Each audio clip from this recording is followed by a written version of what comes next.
मालिक की गाड़ी पर वरना गाड़ी पर 2 युवकों द्वारा 5 से 6 फायर किए गए थे। ये शामली डिस्ट्रिक्ट के रहने वाले 5 युवकों को हायर किया था। जो करनाल से एक ऐसा मामला सामने आया है जिसमें जो पहले पीड़ित और शिकायत करता था वही अब आरोपी बन गया है ना अजीब बात। तो चलिए हम आपको पूरी कहानी समझाते हैं। दरअसल करनाल के पुराने बस स्टैंड के पास एक इमिग्रेशन सेंटर है, जहां पिछले रविवार यानी 23 जून को कुछ बदमाश बाइक पर सवार होकर आते हैं और बाहर खड़ी गाड़ी पर 5 राउंड फायरिंग करके वहां से फरार हो जाते हैं। घटना की सूचना मिलने के बाद मौके पर पुलिस पहुंचती है। इधर घटना के बाद उस इमिग्रेशन सेंटर के मालिक के पास एक धमकी भरा फोन आता है, जिसके बाद पुलिस गहनता से इस मामले की पूछताछ शुरू करती है। तो वहीं दूसरी तरफ गोलियां चलाने वालों की तलाश भी जोरों शोरों से की जाती है। आगे चलकर मामला एसटीएफ को सौंप दिया जाता है, जिसके बाद एसटीएफ की टीम इस मामले की परत दर परत खंगालने में जुट जाती है।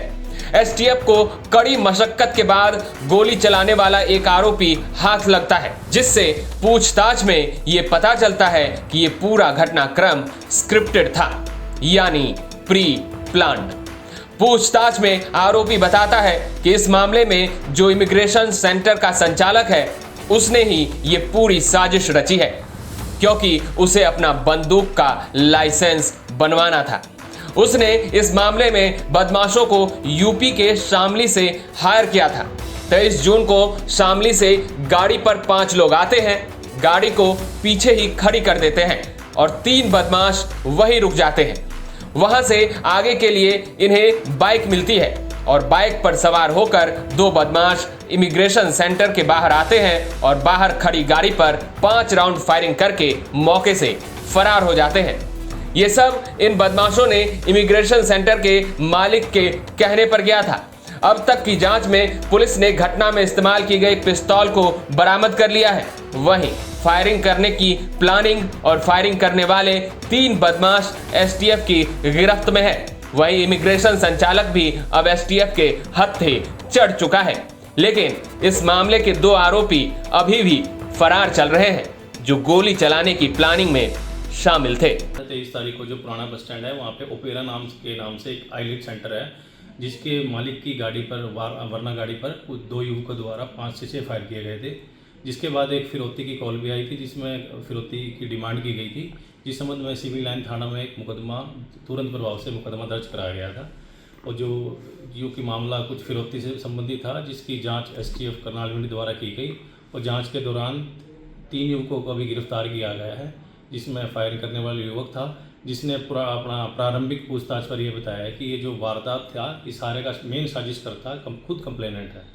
तो फिर कंप्लेनेंट को बुला के पूछताछ गई तो उसने भी इस बात को स्वीकार किया कि मैंने ये लाइसेंस बनवाने के लिए अथवा सिक्योरिटी करने के लिए ही खुद ये सारा काम करवाया। किससे कराया था खुद, तो इसने स्वीकार कर लिया है कि सारे घटनाक्रम को अंजाम देने के पीछे ये खुद यही था। अब फिलहाल इसका रिमांड ले जाकर सारी बात पूछी जाएगी। कितने लोगों को हायर किया था, कहाँ के लोग थे ये शामली डिस्ट्रिक्ट के रहने वाले 5 युवकों को हायर किया था, जो गाड़ी में सवार होकर यहाँ पे आए थे। यहाँ इन्हें एक मोटरसाइकिल प्रोवाइड हुई थी और उस मोटरसाइकिल पर 2 युवक जाकर कार पर फायर कर आए। टोटल अभी तक कितनी अरेस्टिंग हुई हैं सर? टोटल इसमें 3 जो शामली की युवक हैं जिन्हें फायर की, उनमें 3 व्यक्तियों को गिरफ्तार कर लिया हमने और एक जो कंप्लेनेंट है उसको भी गिरफ्तार। क्या नाम है कंप्लेनेंट का? अमनदीप। तो उसके खिलाफ भी पूरी सख्त कार्रवाई होगी? उसके खिलाफ भी कार्रवाई की जाएगी ताकि ऐसे कोई दोबारा। कितनी गोलियां चलाई गई थी और गाड़ी में खुद मौजूद था वो? नहीं, गाड़ी में मौजूद नहीं था, वो अपनी दुकान पे था। गाड़ी उसके दुकान के बाहर पार्क थी, वहाँ पर 2 युवक आए थे और 5 से 6 राउंड फायरिंग की। मुख्य पर्पस क्या था सर गोलियां चलवाने का? अभी तक जो हमारी इन्वेस्टिगेशन में अभी तक यही सामने आया कि अभी लाइसेंस बनवाने के उसमें था कि मेरे को थ्रेट है, ऐसे खतरा है, तो लाइसेंस के बनवाने के। विदेश के लिए भी कोशिश कर रहा था वो पीआर? नहीं, विदेश का नहीं था, फिलहाल इसका यही था कि लाइसेंस का था और सिक्योरिटी का जो था। कहाँ से अरेस्ट किया गया है सर चारों को? मंगलोरा नाके के जो पहले 3 युवक हैं उनको मंगलोरा नाके से गिरफ्तार किया। तो जो कंप्लेंट है इसको यहीं से कुछ हथियार भी बरामद हुआ? हाँ, एक पिस्टल, नाजायज पिस्टल और 6 गोलियां बरामद। तो कोर्ट में पेश कर कोई रिमांड पर लिया जाएगा? कल कोर्ट में पेश किया जाकर रिमांड लिया जाएगा। और बाकियों को पकड़ने के लिए क्या? बाकी 2 की अरेस्ट पेंडिंग है, जो साथ आए थे उनके लिए भी टीम प्रयासरत है। करनाल से कमलदीप के साथ ब्यूरो रिपोर्ट, हरियाणा तक।